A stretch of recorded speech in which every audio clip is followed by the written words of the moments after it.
Hey everybody, Off the Mic Wrestling Show here on the Off the Mic Sports Network. We're reviewing AEW Dynamite, the follow-up to All Out. This is from Lexington, Kentucky, Rupp Arena on the campus of the University of Kentucky. Listen, I made no secrets. I had a lot of problems with All Out on Saturday, and I had a lot of questions coming into the show, and I was really interested to see how AEW followed this up. And that they were going to answer, hopefully, a lot of my questions. And you know what happened? They gave me more questions. They didn't really give me a whole hell of a lot of answers. What the fuck was this show? What the hell did I watch for 2 hours? My goodness, man. And I feel like this is a regular occurrence on Dynamite. But tonight of all nights, coming off of a pay-per-view where you made a lot of questionable choices, this was... Holy shit, man. This was, honest to God, one of the most convoluted episodes of wrestling television I've watched in a long time. So bear with me. Show starts with a really, really good pre-prepared video package. I guess you could call it a cold open. So it's a really well-edited promo with backstage footage and Jon Moxley speaking really for the first time since the shock attack at All Out. Mox said he didn't enjoy what he did, but he did what he had to be done. Mox said Bryan Danielson didn't have the stomach to be at his side anymore. He said AEW is swarming with out-of-control egos and he can't take it anymore. Mox then spoke about the Blackpool Combat Club. He said their mentor, William Regal, can't say his name because he's in another company, he said their mentor referred to Bryan Danielson as the perfect wrestler. He said Danielson was always his lordship's favorite. That was a way to sneak in, talking about William Regal without saying him by name, even though all of us know who he's talking about. Moxley said he's not the hero, nor is he the villain. He said he knows why God put him here on the earth. He said that they tried things Danielson's way, but diplomacy failed, and now he chooses war. Okay. First of all, this was a really well edited and really well executed video package. Really good promo, really good delivery from Mox. Really a vintage Jon Moxley promo. You can feel the fire and really really what makes Jon Moxley so great. And we haven't seen that in a really long time. But here's what I come back to. Why did that cause you to commit or try to commit murder on Saturday? Really simple question. And I got pestered with a lot of people online saying, yeah, he explained it. No, he didn't. No, he didn't. He didn't explain it. Like, this would have been so much better if you would have just done a basic heel turn, maybe amp up the violence a little bit, and don't introduce the plastic bag and the suffocation angle. Because you obviously had a lot of crazy shit going on, literally 20 minutes later in Hangman and Swerve. You didn't need to do this, and that promo that you filmed would have landed so much better. Because here's the reality of the situation. Nothing that would have come in that video package would have justified going to the lengths that he did. You can't just go, oh, it's Mox, he's crazy. Dude, that's been Jon Moxley his whole career. You can't fall back on that excuse. On some level, there's got to be a level of reality in wrestling. That was really over the line. And yes, they probably tried to execute a way to make it look make it safe for Bryan. But still, you're basically, staging an attempted murder. That's what that was. So no matter what you came up with in this promo, no matter how good of a delivery or no matter how good Jon Moxley, how well shot, how well done it wasn't going to clear you of what you did. Because I'm always going to have that image in my head of a plastic bag being put over one of my favorite wrestlers and one of the greatest wrestlers of all time in Bryan Danielson. That's never going to change. So no matter what they did here, it wasn't going to get that image out of my head. So maybe I was going in here with really high expectations and really foolishly thinking that something good was going to come out of this. But again, it goes back to my point that there were at least 10 better ways to do that segment at All Out and do that post-match shock heel turn. Because I have seen so many shock heel turns in my day, and some of them are so well executed to the point where they don't have to suffocate a guy. So, again, and believe me, I was getting shit, and maybe I was being a little bit too over the line because, like I said, maybe, high expectations, maybe I'm being foolish because, hey, it's wrestling. But it gets worse later on in the show because that angle just went completely out of the window with some of the booking that happened on this show. So, what I liked coming out of this is Darby Allin shown skateboarding into the parking area, entering the venue in Lexington. So that's really cool because Darby's been the big mystery since All In, since Jon Moxley came back. He said he wanted to talk to Darby Allin. So that was a neat little thing right coming out of that video. So that was really good production.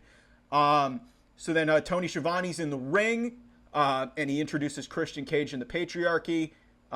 So they're all coming out to the ring. Christian has his contract for the World Championship match that he won in the Gauntlet match at All In. So then Christian said the Trios titles were stolen from them at All In, but he rallied by winning the contract in the Gauntlet match at Wembley.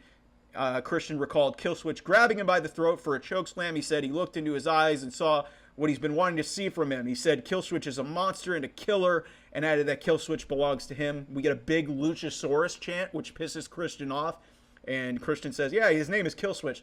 Christian said he was on his way to sign the contract at All Out and execute it, but he decided it was not the right time.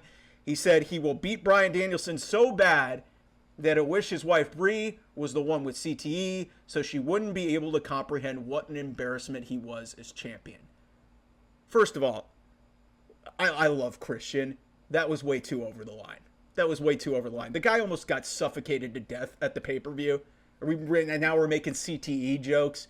Like, I understand that this is Christian's stick, but it's getting to be a little bit much, and it's getting to be a little bit redundant with the dead dad jokes and, the patriarchy thing and all, and, taking shots at people and saying the most offensive things possible. Christian, I love you, man. You're one of the greats to ever do it. You never got the respect you deserved. You're killing it in AEW. Put some chains on yourself a little bit, because Tony Khan's not going to do it. That was a little bit much for me. So Christian then declared that he is the reigning, defending, undisputed AEW World Champion, and the reigning, defending, undisputed next AEW World Champion. I'm sorry, got a little bit ahead of myself because maybe Christian's not. We'll see how this plays out. So the Patriarchy leaves the ring. Camera pans out to the crowd, spotting Kip Sabian, because that's a running little low-key storyline that they've been playing up with Kip Sabian and like his history. I think he lost his father, and they're playing that in the storyline. It's like I said, this Patriarchy thing is starting to run its course a little bit. I do like, that Killswitch is now finally starting to get into the good graces of Christian, and maybe that leads ultimately to more heat when Killswitch or Luchasaurus inevitably turns at some point, which should have honestly happened already, but we're dragging this out a little bit longer. So, this segment really didn't do a whole hell of a lot for me. It's like, okay, yeah, you're coming out right after a lot of the serious nature of Jon Moxley talking about, why he did what he did at all out. You've got Darby Allin coming in, and then I understand it's like, hey, it's Christian. He's got a world title match, but the world champion's incapacitated from what happened. This was sort of a weird way to start the show, to go from those three bits to start the show. So it was odd. Then we get a backstage segment with the Don Callis family and Will Ospreay. So Kyle Fletcher and Konosuke Takeshita are with Don and Will. Callis makes a pitch to have Ospreay and Fletcher team up in the Casino Gauntlet match, which main events the show. Ospreay tried to say he had a lot on his plate. Callis reminded Ospreay that he owed him a favor for getting him out of his contract a few months ago.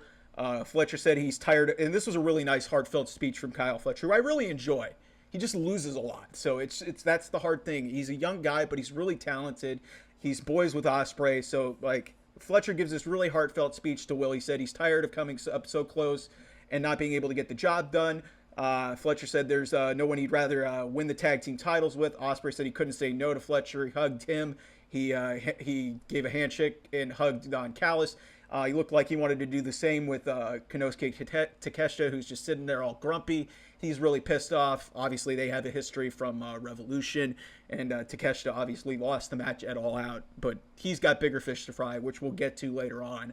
Ospreay and Fletcher are in the gauntlet later in the night. We start off the show in ring wise with Jack Perry versus Lio Rush for the TNT title. Why this match happened, I don't know. During this, the broadcast team pointed out that Bryan Danielson was at home recovering Added that Wheeler Yuta was also there, so he's not there at the building. So that's another thing that didn't really get addressed tonight is Wheeler Yuta is still a trios champion with Claudio and Pac, who turned on his mentor Bryan Danielson. At some point, that is going to get fleshed out because that's an odd thing that needs to be addressed at some point, but didn't get addressed tonight because obviously a whole bunch of shit to get to on this show. Match between Jack Perry and Lio Rush spills out to ringside. Perry avoids a moonsault off the apron. Perry dumps Lio face first on the apron. We get a picture-in-picture break. Late in the match, Lio hits a poison Rana. Rush bounced off the ropes, but he gets hit by a running knee. And Jack hits his running knee strike for the win. This was 8 minutes. It meant nothing. I don't know why it happened. Everybody say, oh, the TNT title is the Open Challenge Championship. Y'all, Jack Perry's literally defended that title twice since he won it. Like, yeah, it was a match against Marco Stunt, Open Challenge, and then he had the match with Jack Perry that he was forced into because he got hit over the head and was going to get burned again.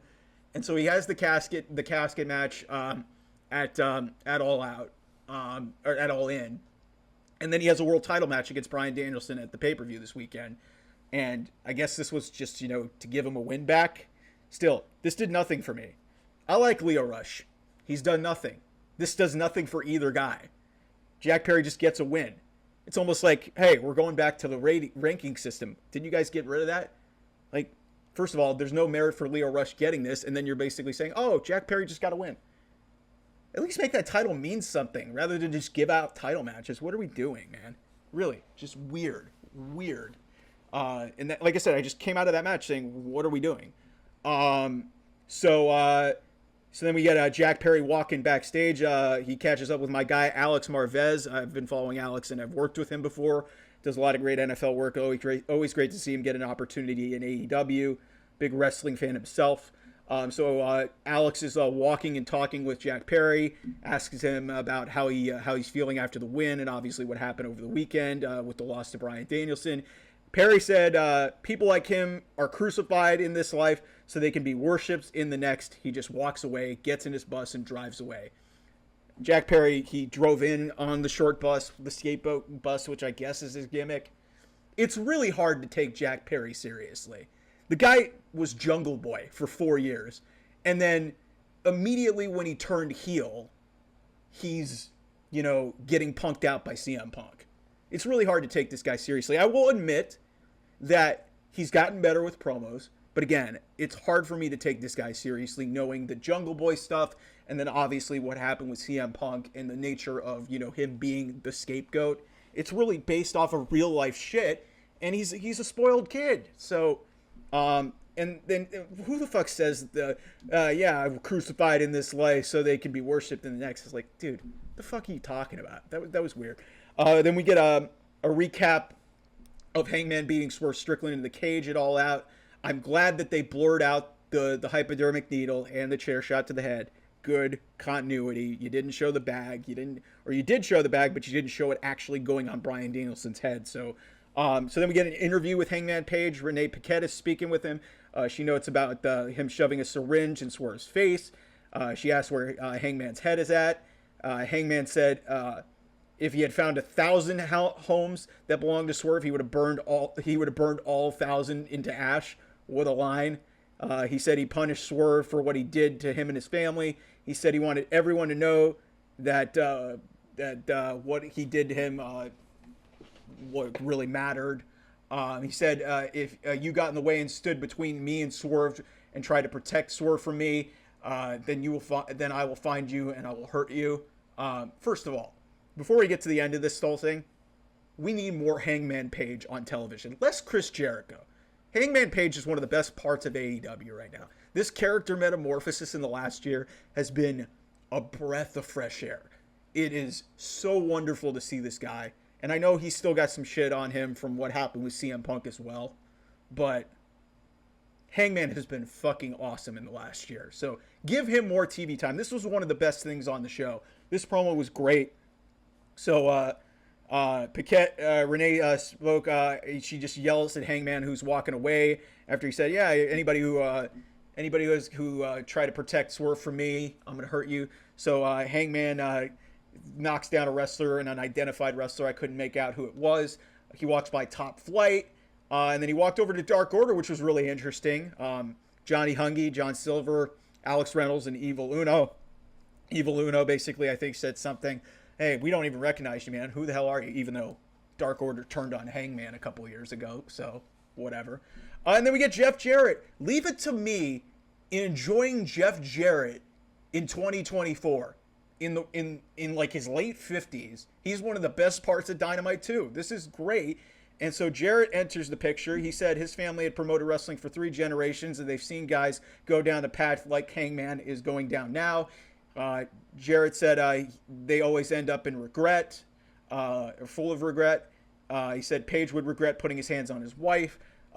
Then Hangman attacks Jeff, tosses him into a pile of chairs. Karen Jarrett and Jay Lethal show up as everybody's kind of getting separated. And the other factions, including Top Flight and Dark Order, are also there as well. This was a really, really good backstage segment. I wish, give Hangman Page more time. And dare I say, you know what? I would welcome a Hangman Jarrett match. Because you know what? There's legitimate heat behind it. And they've actually, one of the few things that they have done in the last few months is make me care about Jeff Jarrett. And I didn't think that was possible. So good on you, Tony Khan. You did something good for once. But yeah, like I said, this show was a hot mess. So then we look like we're going to get a trios match. Private Party is teaming with Commander's accompanied by Alex Abrahantes, because Alex Abrahantes does not have the Lucha Brothers there anymore because they're leaving. For those of you who haven't been reading the news, Alex Abrahantes does a really just god-awful dance. So their opponents, who I couldn't make out, they were a bunch of jobbers. Like, this was an angle. Mox, Marina Shafir, Claudio, and Pac get in the ring, attack everybody. Shafir chokes out Commander, which was a really cool image. Nice to see a woman look strong against a guy. Puts him in a front guillotine. Moxley, Claudio, and Pac just rough up the rest of the people in the match, or what was supposed to be the match. Pac then gets mic time here, which was interesting. He said they were patient, but ultimately enough is enough. They said the company is broken, said what happened on Saturday was inevitable, and so are they. Pac said he has been lost for a long time, but now he has something to believe in. Pac said he has a purpose, said diplomacy has failed, and the company is ours. And he just tosses the microphone away, and that's it. No, nothing for Mox, nothing for Claudio, nothing for Marina. Marina's not really talking, so... But interesting that Pac, I'm good on Pac. Mic time, Pac is really good. But again, this all goes back to Moxley did the heinous act. Yeah, Claudio got the first shot in with that uppercut. But it really was Jon Moxley that everybody was talking about. And again, it goes back to the opener of the show. He didn't say anything that really, absolved him of trying to kill a guy. So, okay, like, admittedly, this was fine. But it's also very vague details. At some point, you got to be giving us more than the company's ours. This company's not yours anymore. We've been doing this for 3 weeks. It was really, really vague. Then we get Ricochet, Sammy Guevara. This was a lot of fun. I think Sammy Guevara is still a piece of shit. He's a phenomenal athlete. This was a better showcase for Ricochet than the Kyle Fletcher match. So down the stretch of the match, got really fun. Ricochet had a neat little spot on the floor using the barricade, but Ricochet threw some kicks down the stretch of this match at Sammy, who ducked one, rolled him up for a 2. Ricochet came right back with another kick. Guevara tried to leapfrog Ricochet, but Ricochet caught him. Guevara counters into a destroyer and dove from the top rope into a cutter for a near fall. Then Guevara hits a knee strike. He goes for the GTH, but Ricochet blocks it, throws some kicks, hits his new Vertigo finisher, and Ricochet gets a 3. This was a lot of fun. It didn't really mean anything. It's just Ricochet trying to get some wins and, impress Will Ospreay, which is another part that really didn't get addressed. Will Ospreay's focusing on other shit and not even caring about Ricochet. So they're really milking this Ricochet thing out as long as they can before they inevitably have to do this. But at some point, we're going to get bored. So either put a story on the line with these two, and based off, and I'll tell you guys later on, it's not going to happen because they're taking their time. That's what's going on here. But then because after the match, Beast Mortos just runs out and spears Ricochet. Why? I don't know. Guevara acts conflicted for a second, seated at ringside, but then he grabs a chair, chases Mortos away. Guevara then raises Ricochet's arm. It's nice to see Sammy not do the whole Big Show act and turn heel again. It would have been stupid because he's in a babyface tag team with Dustin Rhodes.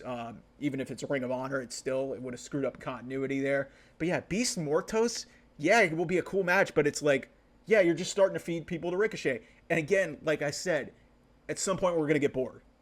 You've got to make Ricochet feel more important and start building these matches or make these things feel more important. Otherwise, it's just going to be a bunch of hot air. So that's my big thing. But admittedly, a fun, and I think it was a step up from Ricochet from what he did with Kyle Fletcher. And he wasn't on the show on Dynamite last week, and he only had a backstage appearance at All Out. So, but yeah, interesting stuff. And again, but the Mortos thing, that was odd. It will be a fun match, but again, it's just like, it doesn't do anything for me. It's just random attacks. It just doesn't set up anything. We hashed back the Statlander Willow Street fight, which was awesome from All Out. Excalibur noted that Statlander won the match and then set up a spot from the company's daily sports sponsor. They get a lot of DraftKings stuff in there, so that was interesting. And then Renee is after a commercial break. She's interviewing Okada, who said his win in this 4-way at All Out was easy. Don and Takeshita show up in the middle of this interview. Okada did his whole bitch thing. Well, actually, he did. He said he was just smirking and doing his real. He's showing character, but again, when you're paying all this money to this guy, who is supposed to be the best wrestler in the world, it's odd that this is the way that they're using him. So then Don noted that Okada didn't pin Takeshita at the pay-per-view. Okada said Takeshita will be a champion, but not the Continental Champion. Okada walked away. He then came back and called Don Callis a bitch. Crowd popped for that. Look, Okada's been fun. But again, this is just an odd usage of a guy who, again, you're bringing in as this big high-profile signing, and he's holding like your third or fourth most important singles championship. It's odd. It's weird. So then Darby Allin makes his entrance. He calls out Jon Moxley. Jon Moxley comes out there with Marina. Mox holds up his hands like, yeah, no, I don't got any weapons. So it's like a little bit of a throwback to, yeah, I don't have any plastic bags. Don't worry about me. So then once in the ring, Moxley said he didn't know what Allin thought he saw or what he heard, but nothing has changed between the two of them. Darby cut him off, said there was a lot he wanted to talk to him about. Allin said they both came from nothing. Darby said he was a homeless dishwasher, and he doesn't take anything for granted. He said AEW gave him everything. He said he looked for a hero during his first year in wrestling. He said this was a story he never told anybody. He never told John. He said whenever he fought a hero, that person showed how fake they were. He said Moxley didn't change for anyone, and that's why he wanted to be just like him. Darby noted that Moxley still works in high school gyms and at independent shows because he loves the business. Allin then said they first met at an independent show. Darby lost the match, but he gained the confidence that he belonged in the ring with someone like Moxley. Darby said that what Moxley did to Bryan is something he would never do to someone he considers family, and now he wants to be nothing like Moxley.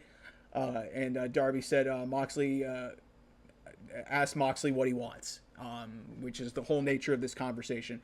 So Moxley noted that, hey, Darby, you've got a title shot at Grand Slam. He said that match won't happen because the world champion, Bryan, is indisposed. Mox told Darby that he's not ready to be a world champion. He told Darby that he's going to need him to hand over the title match to him. And Darby asked if Moxley was dropped on his head or if he had been drinking again. Darby said that Moxley didn't earn it. Darby told Moxley if he wants it so bad, he should do something about it. And Mox challenged Darby to put that title match on the line at Grand Slam.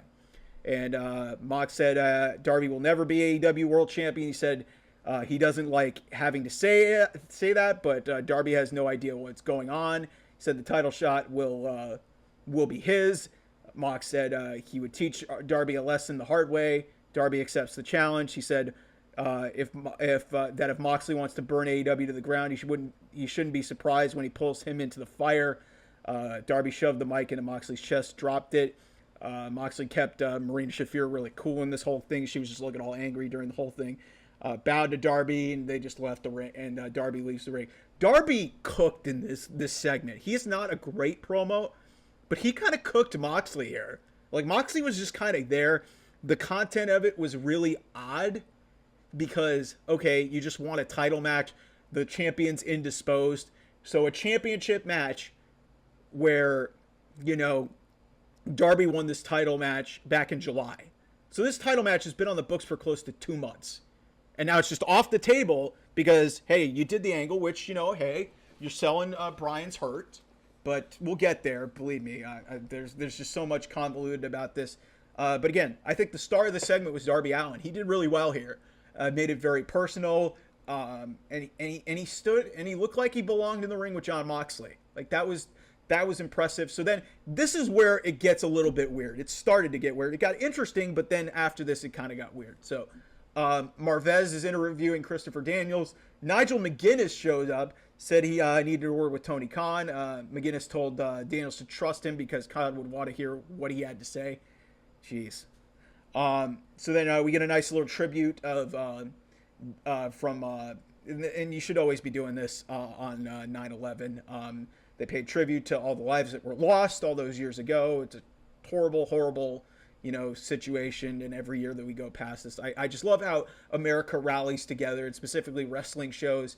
WWE will probably have something later in the week because they aired a show like right after it. It's hard to believe it's been 23 years since it happened. I'm getting old, but no, that was a nice gesture from AEW. Really well done.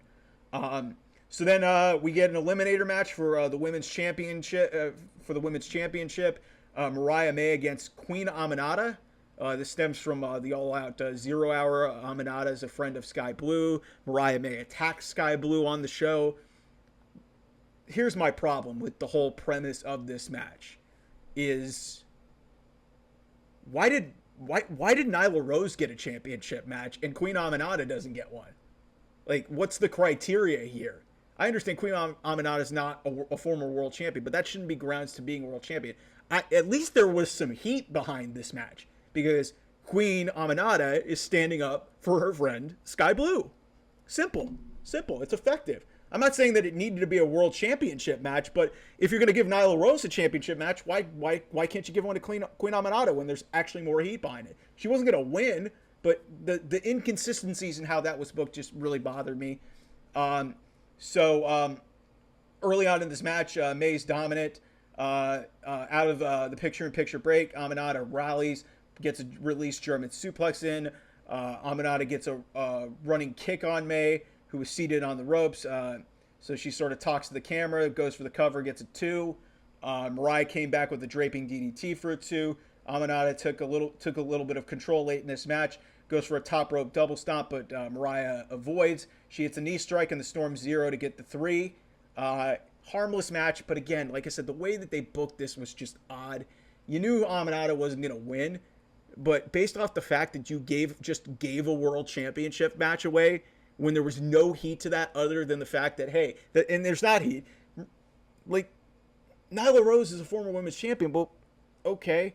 Like, Queen Aminata stood up for her friend.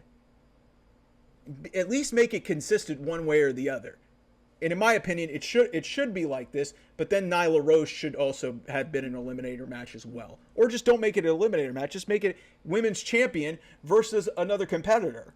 You don't have to say it's an eliminator match, because it's wrestling basics that if you beat the champion, which almost never happens, you're going to get a title match. It's like WWE did the same shit all the time. These championship contenders matches, and it was weird. So then after the match, May is laid down in the ring, much like Toni Storm, sort of mocking her, poses with her title belt. She gets on the mic, said she still hasn't had her championship celebration. She acted emotional. She said, someone's missing. And she called for Mina Shirakawa to please come back. We want Mina. Let's make this happen, people. Let's make this feud happen, at least until Toni Storm. And Toni Storm deserves a ton of time off for the way she carried this women's division. But we need Mina Shirakawa versus Mariah May. That needs to happen. So that was the very productive thing. God forbid we get a Young Bucks segment here. Spoke about how they wanted to have the greatest tag team division of all time when they started the company. Matthew said they didn't realize they were talking about themselves. Matthew said the tag teams haven't been good enough to beat and replace them. Nicholas said they booked the tag team casino gauntlet match because they were waiting for someone to step up. And Nicholas said they would be out there watching the match live later tonight in the main event. We get a video package recapping Jamie Hayter's return at All In and beating up Saraya and her friends and family, along with footage of Hayter's recent matches. So obviously we're building towards something between those two. Maybe a Grand Slam. I mean, that would be the 2-year anniversary of Saraya's debut, so it would be a neat little spot to do that match. Even though Saraya is just completely and utterly irrelevant in 2 years, that's kind of where this company is. So then the learning tree. God forbid we get a learning. So we got the Chris Jericho coming up in a Bentley. We get Chris Jericho in a Bentley earlier in the night. It's just, man, I don't understand what this company sees in Chris Jericho. So yeah, he shows up in a Bentley and earlier in the night. So they come out. He's got Orange Cassidy's backpack. We're going back to a feud that happened 4 years ago, and something happened 4 years ago with him pouring orange juice on his jacket. We've seen the clip 1,000 times. This is the point where Chris Jericho is at. He's out of ideas to the point he is going back to a feud that happened 4 years ago. Why? I don't know. I don't understand. But it's the learning tree versus the Iron Savages, Jack Jameson, and Bronson and Boulder. This was a nothing match. It didn't need to happen. Brian Keith gets a cutter on Jameson near the end of this match. Jericho tags in, just does a pose on top of him with 1 foot. This is over in a couple minutes. It just, what in the fuck was that? It's just, you get Chris Jericho, you get a showing up to the arena segment, and then you get this. It's just what the fuck are we doing? So then he does this high guy, and we get a promo after it, which nobody asked for. So Jericho pointed to his designer jacket, blamed Orange Cassidy for ruining it, pouring orange juice on him 4 years ago. Again, why are we going back to a feud from 4 years ago? He said he wanted his $7,000 back because apparently that's what the jacket's worth. But he didn't think that Cassidy would give it to him, so he would keep taking things from him. And he obviously had a backpack, and he revealed that he found a framed photo of Cassidy with Trent Beretta, Chuck Taylor, and Chris Statlander. Oh man, whoo! Trent Beretta turned on him over the summer, and now he's out with an injury. Chris Statlander is now a heel, and Chuck Taylor's effectively retired. So, what is this angle that Chris Jericho's going for? Jericho said Cassidy is probably too hung up on friendship. He said, if you think you have a friend, you're probably being used. Big Bill, the interesting part of this, he kind of shot Jericho a look. So maybe this is leading to Bill kind of turning. And Bill has been kind of getting some pops lately, so that would be interesting. Jericho told Cassidy to pull his hands out of his pocket and his head out of his ass and pay him the money. Interesting to go from, hey, you're hung up on your friend, so pay me my money. This is just, what are we doing? Jericho said he wanted his money and insisted that Cassidy pay him. Orange Cassidy shows up on the big screen, said he didn't have the $7,000 on him, but his boys were going to bring him the rest in cash. So the rest of the conglomeration, Cassidy pointed to Mark Briscoe and Kyle O'Reilly. They use a little forklift to pour, I guess, $7,000 and change on Chris Jericho's Bentley that he parked earlier in the night. So Cassidy also pulled out a crumbled up build, took a little change and said, hey, that should do it. And Jericho's throwing a fit in the ring. Look, Orange Cassidy's great, but this does nothing for either guy. Again, the Jericho Vortex is it's an albatross. And this is a reflection of where Chris Jericho is and where AEW creative is for this guy. He's going back to a feud from 4 years ago, which admittedly was a big deal back then. Chris Jericho, Orange Cassidy was a big deal back in 2020 in the pandemic. But 4 years later, nobody cares about Chris Jericho. And Orange Cassidy is still over, but people really, he's not where he was a couple years ago, specifically a year ago when he was just wrestling banger after banger. You've overexposed him, so it's a mess. It's like man, it's just what a mess of a seg. And then the convoluted nature, because I'm about to blow my shit here on this whole thing. So Nigel McGuinness is in the ring. We were supposed to be ready for the Casino Gauntlet, and Nigel's in the ring. Said there's something he had to get off his chest. He said that with Darby Allin putting his title match on the line against Jon Moxley, that means there won't be an AEW World Title match at Grand Slam in Arthur Ashe in New York in a couple weeks. Nigel assumed that Danielson was in an iron lung and was gasping for air, just like Justin Roberts when he was choked out with his own tie. Really? We went to a Nexus dig? What in the fuck are we doing? Nigel, I like you, brother. That was a weird line there. Why do we need to go Nexus digs? Why are we doing WWE shit? Guys, worry about your own product. I understand it's a tie with Bryan Danielson. You know, Bryan did the tie thing, but still, don't go there. Don't do that anymore. It's stupid. So then Nigel said he believes the AEW World Champion should at least compete at an event such as Grand Slam. Nigel pulled out a contract out of his back pocket. He spoke about how he has had to watch Danielson's career from the sideline for so many years. Nigel said he'd been an afterthought and a postscript to a career that should have been his. Nigel said Danielson is afraid of him and of the one match that everybody wants to see. McGuinness said Tony Khan isn't afraid and knows a money match when he sees one. And Nigel said as he holds up the contract, announced that he is facing Bryan Danielson at Grand Slam. The crowd is going crazy for this. This is admittedly awesome. Really great. We've all wanted, this has been hinted at for years since Nigel got to AEW, that this was always going to be the direction once Nigel at least was cleared. And once we saw that he competed in the gauntlet match at All In, it was more and more of a possibility. But let's go back to the top here. So Bryan Danielson gets almost suffocated to death at the pay-per-view. To the point, Jon Moxley says, yeah, he ain't wrestling at Grand Slam against you, Darby Allin. So put your title shot on the line against me because Bryan Danielson isn't going to be there. And then 30 minutes later, Bryan Danielson is booked for another match, admittedly a dream match, against Nigel McGuinness, not for the world title. This was so poorly executed. It's almost like it came from the playbook of Vince McMahon, where he was just kind of like, forgetting what he was booking. There is zero continuity, and it feels so convoluted. Like we went from, we've got a world champion who was nearly suffocated by Jon Moxley. We try to sell that angle. Like, I'm willing to dismiss some belief, like you guys told me in the beginning, oh, you know what, he kind of did it because he's crazy. Jon Moxley gets to the ring, says, yeah, you know what? Bryan Danielson isn't going to be there at All In, or not at All In, at Grand Slam. He's not going to be there at Grand Slam to face you, Darby Allin. So face me, put your title shot on the line. Mind you, a title shot that Darby won 2 months ago.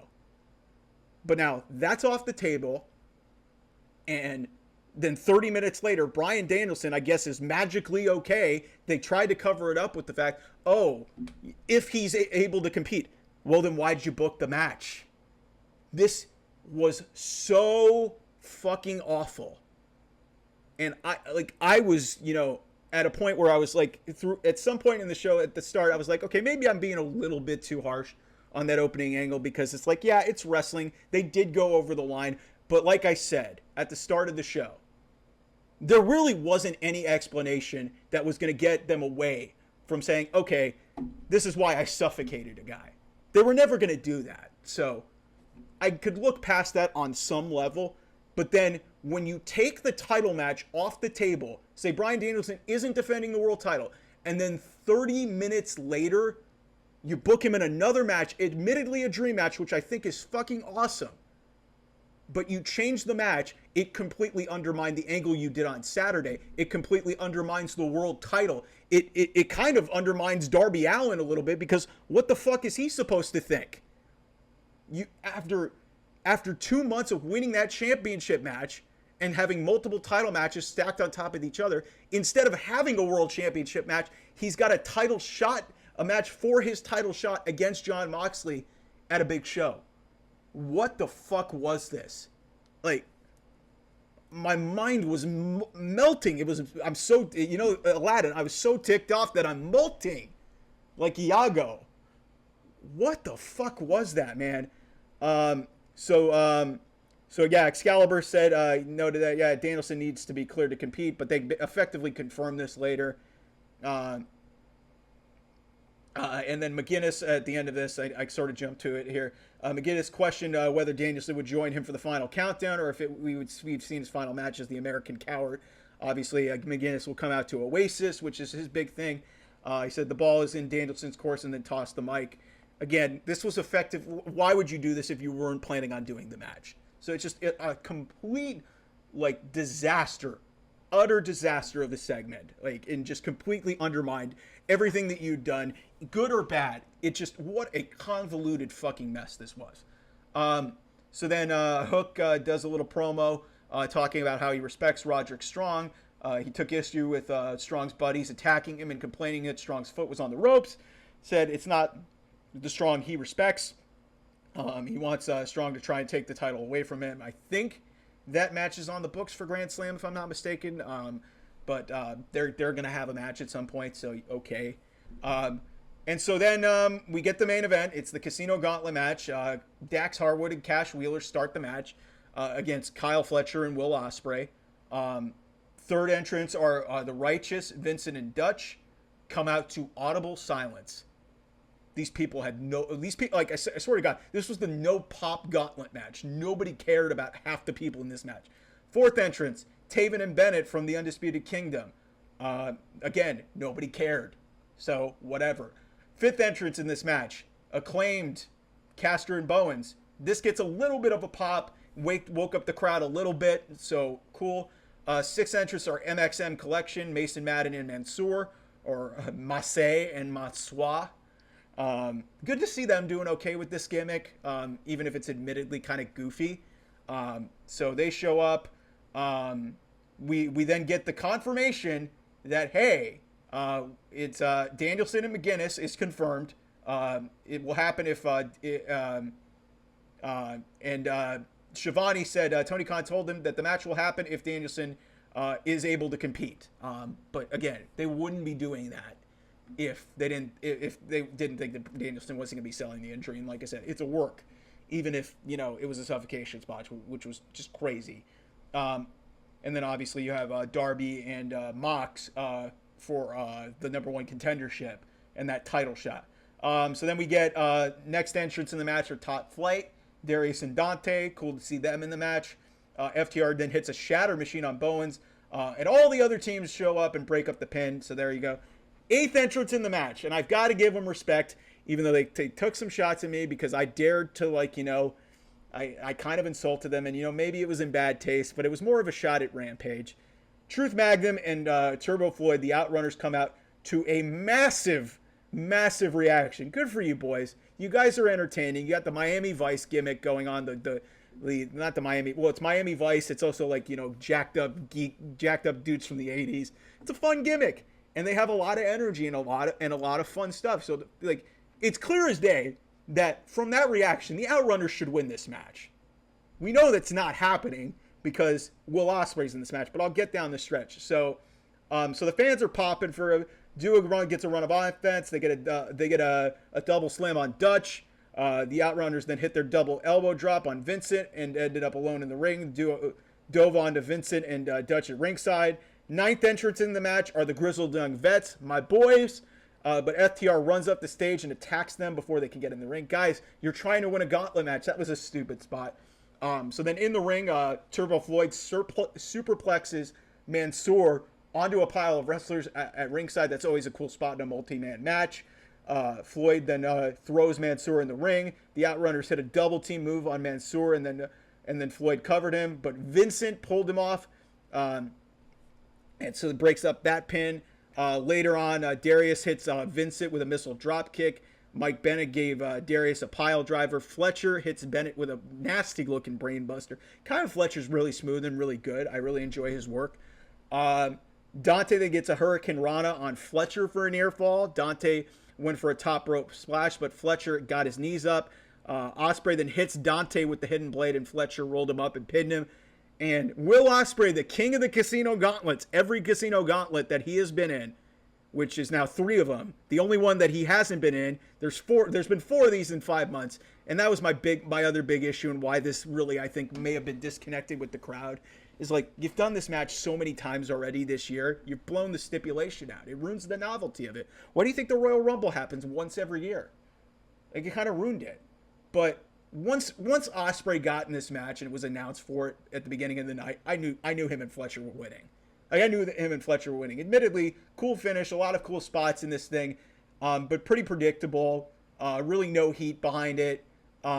Also, again, Ospreay's supposed to be like, feuding with Ricochet, so it's really kind of disrespectful. And maybe that taps into the storyline that Will is too distracted with the tag team situation to focus on Ricochet whenever Ricochet builds up those wins. But yeah, this was, dude, if you listen to the crowd there, if they were dead for this whole match, they were going crazy for the Outrunners. I owe a huge apology to Turbo Floyd and Truth Magnum. You guys are awesome. You've got a new fan in me. I'm sorry that I insulted y'all. Again, this was more of a reflection about Rampage has been a relatively irrelevant show. So I'm sorry. You guys have earned getting over it with the fan base. That's really hard to do. And especially in sort of like a niche audience like AEW, it was really cool to see a neat reaction like that from the crowd. Especially, it was so glaring because there was audible silence. Like I said, I called this the no pop gauntlet. There was literally nothing going on for most of this match until the Outrunners got in the ring. There was a couple pops in this match, but yeah, it's just like Ospreay showed up. They were popping for him in his entrance, but yeah, until the Outrunners got there, this match was a whole lot of nothing. So yeah, it's Ospreay and Fletcher versus the Young Bucks at Grand Slam. Like I said, really predictable. So the Grand Slam matches are listed before we go off the air. Jericho and Orange Cassidy next week's Dynamite. Oh boy. And then obviously we get the Ospreay and Fletcher John with the Bucks before we go off the air. As I said off the top, I have more questions than answers about certain things, like on this show. What the fuck transpired on this show? It's just a clusterfuck of bullshit that went across the show. And then some of the booking when in regards to what was going on with Jon Moxley. Like, I thought maybe, I can understand why some people think I was a little bit too harsh on the whole, him not giving really a great explanation for why he tried to suffocate Bryan Danielson on Saturday night. But okay, he gets to have the conversation with Darby. Darby had a really good segment there, and they moved Bryan Danielson off the show. I was like, okay, fine. I mean, it kind of sucks for Darby because, hey, Darby won that title match 2 months ago, and now he's not going to get it. He has to put a title shot on the line. But you could kind of see that this was going to go a couple different directions. Either Darby was going to fight Moxley, or Moxley was going to try and recruit him into whatever this BCC was. Because obviously he addressed it at the top that him and Darby kind of are a lot alike. But then, after that, once we got to this Nigel McGuinness stuff, which, again, I will say, is admittedly awesome that this match is happening. Because this is a dream match before Bryan goes away and sort of winds down and maybe even retires. I don't know how it's going to look. Nigel and Bryan has always been a match that I've wanted to see and a large chunk of wrestling fans have wanted to see. To execute it and to get to where they did through all of the stuff that they... Just going back to Saturday and effectively almost essentially writing Bryan off of television. And now you book the match acting like he's not going to show up. He's going to show up. And we're going to have this match at Grand Slam. It's not going to be for the world title. And you've just completely just screwed up and just totally fucked up any semblance of reality or any like continuity in what you've been telling. Because Darby's title shot that he won 2 months ago, that's out the window because he's not getting it because he's got to go defend it against Mox because Mox suffocated Bryan Danielson because he was supposed to be off television. But then Bryan, 30 minutes later, is all of a sudden okay, even though they're playing up he's not okay right now and he might not be there. He's going to be there. But 30 minutes later, you're booking Bryan Danielson in a different match after, oh, the world title match isn't happening. What in the fuck was that? It's one of the worst things that I have ever seen. This is something that if Vince McMahon did this, we would be losing our shit. This is, honest to God, how this made it past creative and got to the screen is beyond me. This is a failure of epic proportions because that cannot happen, especially off of that insane angle, which I didn't like. But for that to happen is utter bullshit. You guys in AEW in the creative department, Tony Khan should be fucking embarrassed for that. That was bad. It didn't work. You made a lot of people look really, really bad, and it reflects on the roster and it reflects on your company. You're gonna get a new TV deal. I've mocked you guys a little bit, but this is the type of shit that should not be happening on a major North American promotion on cable television. It just can't happen. It can't happen. So that's Dynamite. Thank you guys for tuning in with me here. We'll have a lot of great content sports-wise, also wrestling-wise. We got the SmackDown season premiere on USA on Friday. We'll have a reaction to that as well. Obviously, college football starting up. I got some new content in development as well. And go watch some of the videos that I've been doing. We have a good one up about should Solo Sikoa get booted from the Bloodline. You know what?